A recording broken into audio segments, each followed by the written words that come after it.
Alright everyone, this is Soltfire coming at you with yet again another Pokemon Ultra Sun and Ultra Moon Wi-Fi battle. This is against none other than the Snack, aka TheKillerNacho. And TheKillerNacho is actually someone that I've known of since I started battling back in Diamond and Pearl. And when I first found out about him, it was because a friend of mine who I used to play with all the time back in the day linked me to a video that TheKillerNacho made where he pretty much swept somebody with the Magikarp, and my friend and I thought that it was the coolest thing ever. You know, since then, I started watching TheKillerNacho and other, like, well-known battle YouTubers out there. And, you know, I've kind of been in and out of the Pokemon community since then, you know, obviously, like, because I just can't stand playing the same game for, like, years and years and years at a time without taking breaks. So, you know, when I took breaks from playing the game, you know, I took breaks from watching battles as well. You know, I've always kind of known who TheKillerNacho was. You know, I've watched several of his battles throughout each generation, but I've never really taken it upon myself to go out and get a battle with him. And, you know, the same can be said for Hayden and Shofu, although I actually did battle Shofu once in 5th gen and Black and White too, an underused match. I actually won that match, so. And then I battled Hayden recently, as you guys saw on my channel, but, you know, aside from that, I haven't really battled any other YouTubers, so this will really be my third battle with a Pokemon battle YouTuber, so I'm looking forward to it. And we decided to do an overused match. I was actually able to get a match with him because I helped him with his capture card situation. His capture card busted, so I helped him find an alternative method to recording battles, and he is really grateful for my services. So in exchange, he offered me a battle, so I'm like, hell yeah, man, let's do it. And we finally were able to do it. So yeah, looking at his team, he's got some pretty scary looking threats. He's got that Staraptor, which I know can pack a punch with Reckless. Umbrella can kind of be annoying with like Spore and that Technician boost with Mach Punch. And yeah, Mew can kind of be stally here and there, but you know, at the same time, so can my Amoonguss. So yeah, without further ado, let's just get into the battle. So he's got that that sweet ass Komo outfits. I'm digging it. I got the Nurse Joy one. So we're gonna start the battle off. I'm gonna lead with my Scizor. He's gonna lead the Rotom Wash. Now, I wasn't sure if this thing would be faster than me or not, and I really did not want to take a Will-O-Wisp. So right off the bat, I'm just gonna switch out rather than going for the U-turn. So I'm gonna go to my Toadstool, and sadly he does not go for the Will-O-Wisp. He goes for the Volt Switch. So he's gonna get the little switch priority on me there. You know, that's fine. Now this is a part of the battle, to be honest, where I got really nervous. Like, I always get nervous when I battle, like, another streamer, especially, like, another battle YouTuber, and especially TheKillerNacho, you know, someone who I've looked up to for a long time in the battling community, and it kind of caused me to make a few questionable plays and not play at my best for at least the first, like, half of the battle. And then I took a sip of water and kind of pulled myself together. So I go into my Lando T, it's really the only switch, and I have the Staraptor, and he's gonna take Rocky Helmet damage, so that's good. But yeah, you'll see, like, at the start of this match, he kind of outplays me for the first half, and I kind of start to pull my way back into it, and that's when the match gets to be really intense. And to be honest, this is probably, like, one of the more intense battles I posted on my channel. So yeah, I'm going to switch out here. I don't want to take any Ice type attack from the, what do you call it, the Weavile. He's actually going to predict the switch, go for the knockoff, so I am Mega Scizor, so luckily knockoff isn't going to do a whole lot. He does reveal his Life Orb, which is nice, so I feel like the Bullet Punch, you know, he doesn't want to risk taking that, so he's going to go with the Rotom Wash. And now this is a very key part of the battle. So I faced a number of Rotom Washes with my Scizor, and I just went for the U-turn because I knew he'd switch. And look at this, okay? I do about half damage to this Rotom, which instantly tells me that this is not a bulky Rotom. So leads me to believe he's either Z-move or he's Scarf. So I'm going to go into my Toadstool here, and he's just going to go for the Volt Switch again. So still not revealing to me what he is. He does reveal that he's not leftovers because he did not get any HP back after that turn where I hit him with the U-turn. So he's going to go to the, what do you call it, this thing here to take the Spore, the Breloom. And this is where I make a kind of bad play. I suppose the HP Fire is a rather predictable move on Amoonguss, and he's actually just going to switch right into the Heatran. So I'm like, crap, this is not good. So I go for the Hidden Power Fire just to boost his Flash Fire. And yeah, that's not looking good. This Heatran's going to be kind of a pest. So right here, I'm going to switch, I believe, into my Tyranitar. And for those of you that watched my battle against Harris is Awesome I posted a few days ago, he actually had a Bloom Doom Heatran, which is something I had not seen in quite a long time. So I was definitely not expecting it here. Like last time I switched out and luckily I didn't take the Bloom Doom. But this time, especially after seeing Stealth Rocks, I was not expecting it to be the Bloom Doom set, but he does go for it here. And I'm like, crap. I honestly predicted him to switch out here, just like I did in Harris's video. So I ended up going for Pursuit, but I gotta take the Bloom Doom first, you know. This is a really, really big play. I thought when I saw Stealth Rocks, he'd be like the Stall Breaker set, which is, you know, a very, very common variant of Heatran. But no, so I'm just gonna get the Pursuit off, does not do anything. So if he was not Bloom Doom and, you know, if he was scared of the Earthquake, then yeah, Pursuit would have done a lot of damage. He's gonna finish me off with Magma Storm, so I'm like, hello, the balls on this guy, like... Maybe he didn't have another attacking move, but you know, damn, like risking the Magma Storm to get the kill there, you know, that's some crazy stuff. So yeah, I'm gonna go to my Keldeo here to scare him out. I kind of want to bluff the Choice Scarf if I can, or at least I was thinking that's what I was gonna do. But I actually think I just went for the Calm Mind here, so forget what I said about bluffing the Choice Scarf. I was thinking of something else, but no, I'm just gonna go for the Calm Mind. And you know, after seeing the damage into this Rotom Wash earlier and seeing that he goes into it now, of all times, it's telling me that he's probably Scarf, or it leads me to believe that he might be the Choice Scarf Rotom Wash. So I go into my Lando T here, because he's expecting me to not expect that he's a Choice Scarf, so I feel like it's pretty safe to go into the Lando T, and I am correct. So I feel like if he is not Scarfed, he would stay in.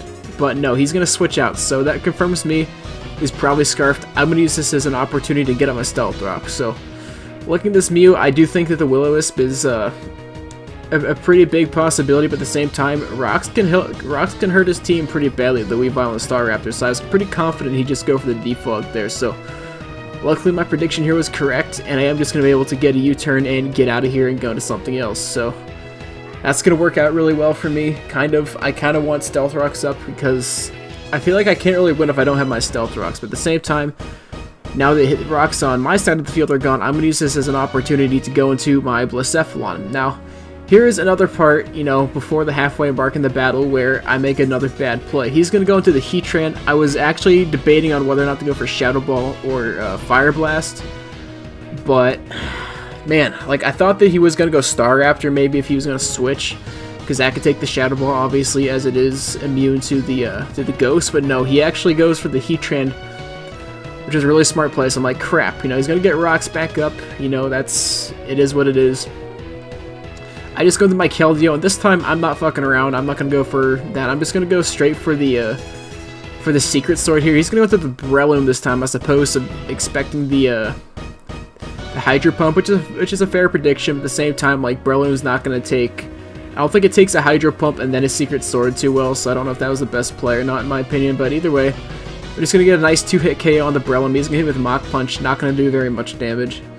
And now he just goes into the Rotom, so I'm like, oh yeah, okay, so definitely Scarfed. And expecting that he might think I go Lando T, I just go into this, in case he does decide to go Will-O-Wisp this time, but he actually reveals Hidden Power Ice, which is the second time I've seen Hidden Power Ice Rotom Wash today. I saw it in my last video that I posted yesterday, so yeah, HP Ice on Rotom Wash. Maybe it's a new thing, I don't know, but yeah, I'm going to just stay in here. I'm going to go for the Spore, and going to put his Mew to sleep, so that's going to be nice. At least I don't have to worry about this Wally Mew while it's sleeping, so I believe here I'm just going to take the opportunity to switch out. I'm pretty sure he switches out into Heatran here, if I'm not mistaken. Or yeah, he switches out to Heatran here. Or no, to Weavile, rather. I thought he switched Heatran. Whoopsie. So he goes Weavile. I believe I actually switch here myself. So yeah, I am going to switch. And I do go into my Scizor. So I'm like, sweet, this is a really, really good matchup for me. This Weavile obviously does not want to stand here. And I believe I just use this as an opportunity to go for the U-turn. So in comes the Heatran again. I'm like, okay, here's the Heatran. No big deal, just gonna U-turn and get that switch priority out, and here's the kind of the part where I start to crawl my way back into this battle. I'm starting to wear down his team a little bit, and starting to kind of come up with a plan in my head to win this battle. So I go into my Keldeo here, just to pressure him again. And I just click Secret Sword, you know, because it's enough to get rid of the Heatran, more than enough to get rid of the Heatran, and down it goes. It does attack the defense rather than the special defense, if I'm correct. I should know this by now. I've been seeing Keldeo since 5th gen. I should know, but you know, at the same time, I don't really care. So I'm gonna switch out because, like I said, predicting that he was probably Choice Scarf. Gonna go to my Lando T this time. He's gonna predict that. I thought that he might expect me to predict the HP Ice, so he might just go Thunderbolt that time. But no, he goes Hydro Pump, which I guess is the fair play. It is sadly going to take up my Lando T, which sucks because I really would have liked to get Stealth Rocks back up, and you'll see why, how Stealth Rocks really could have aided me in this battle. So, right here, seeing these locked in the Hydro Pump, I just go into my Keldeo. It is bulky enough to take a Hydro Pump from this thing, so I'm like, hell yeah. I was actually expecting him to switch, to be honest. I went for the Hydro Vortex here, just in case he did switch into something else. Not sure what he would have switched into necessarily, but at the same time, you know, nothing's gonna like taking a Hydro Vortex from a Keldeo. So, yeah, it does work out in my favor. Down goes the Rotom Wash, and that is one less Mon to deal with. So, yeah, that is really good for me.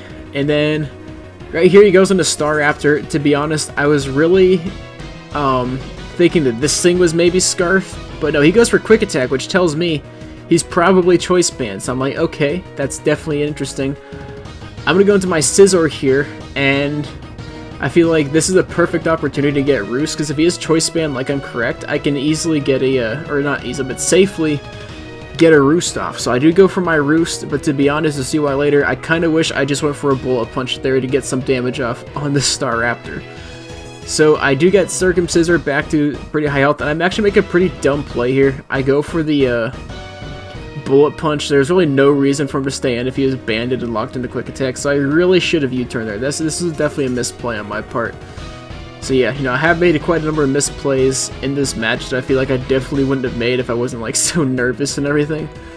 But, you know, I mean, I think we all get nervous when we battle people sometimes, but you know, this is one of those times for me. I think next time I battle the TheKillerNacho, I'll be more composed with myself, and I'll be making some better plays. But yeah, I just go into my Cicero because I feel like now is a better time than ever to go into it. You know, as in like it's now or never. So I'm just gonna go right here. I'm gonna go right for the Fire Blast. I do connect with my first Fire Blast, and you'll see why this battle kind of has like a bittersweet ending, I guess.